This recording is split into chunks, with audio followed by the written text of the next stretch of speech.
Hey guys, here's another commentary on a photo shoot I did, this time with a GH5 and the Lumix 35-100. Now the Lumix to 35-100 is, if you're going to buy a Micro Four Thirds camera, it's one of the two lenses I would recommend. Like if you could only get two lenses, I would always recommend the 12-35 Lumix lens. You can get that pretty cheap used on eBay, and the Lumix 35-100, and the focal equivalent for a 35mm lens, camera, would be 24-70 and 70-200, and just the size of these two lenses are just absolutely phenomenal. Like they're smaller than a can of Coke, you know what I mean?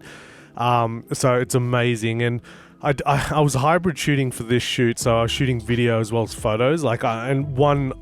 Each of them both suffer, I think, if you're going to hybrid shoot, but it's seeming to become the norm now with client work, is that you do hybrid shoot, you know. So all my camera settings are specific, you know, and my brain is in a specific mode if I'm doing one or the other.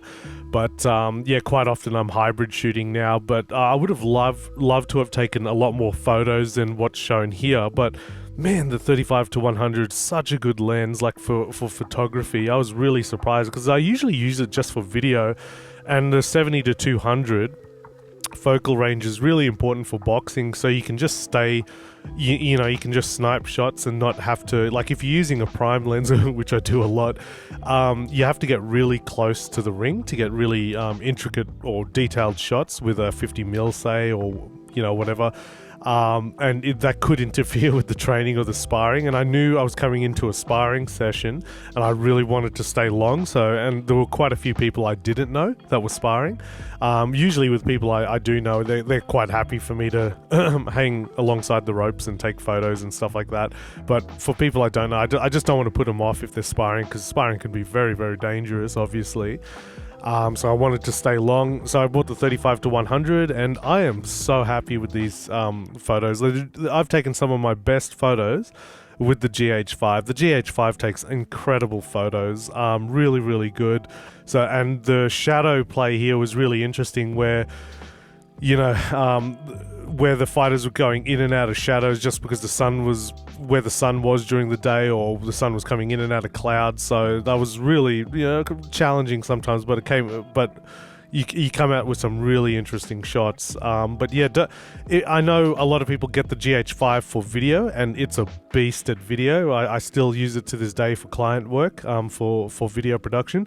But the GH5 takes phenomenal photos, absolutely beautiful. And these are great shots that I've used in posters, and maybe not posters, but social media posters, like the, you know what I mean,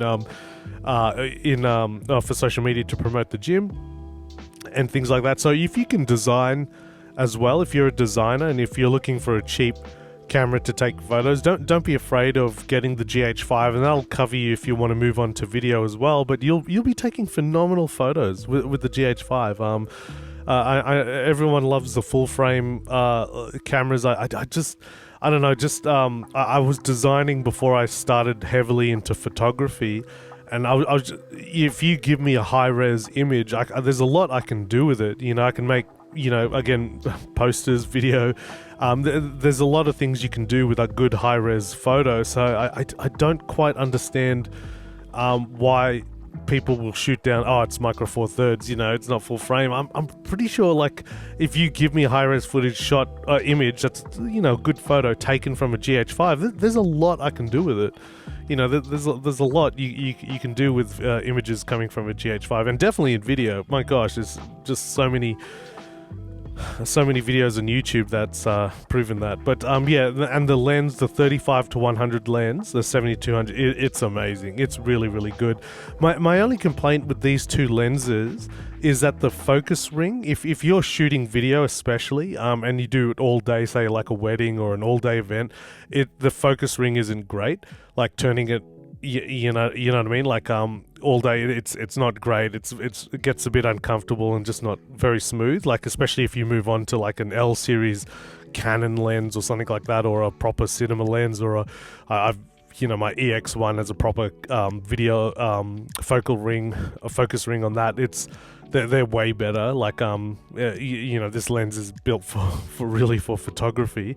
But that's the only downside of it. Other than that, it's a phenomenal lens. And I guess one of the other criticisms is that it's a very boring lens. Like it's but there's a lot you can do in post. Like a lot of these are just playing with presets or me mucking around with Lightroom. Play around with a preset and then use that as a base. You can play around from there, and then of course once you get into the design aspect, whether you're putting it in a video to animate or putting it on a poster, there's lots of things you can do with it as long as you get that high res image. But the GH5 with the Lumix 35-100, oh, what a combination. So some of the best photos I've taken with this lens, and these are some photos from the Canberra show as well. I was just sniping shots, and it's too easy with this lens. Like you look like a small, you don't have like a big camera, so people don't notice you as much because you got a smaller GH5 and the 35-100. And I was just sniping these shots, and these are some of my best shots with the Lumix 35-100. And with that focal range, hey, you can zoom in and zoom out. Man, you can get some really good shots to the point where I'm like, to a challenge, I always bring a prime 15mm, which is the 30mm lens, to events, just to challenge myself to take photos with a prime lens, so my whole body is positioning to take the photo rather than camping and then just sniping really killer shots.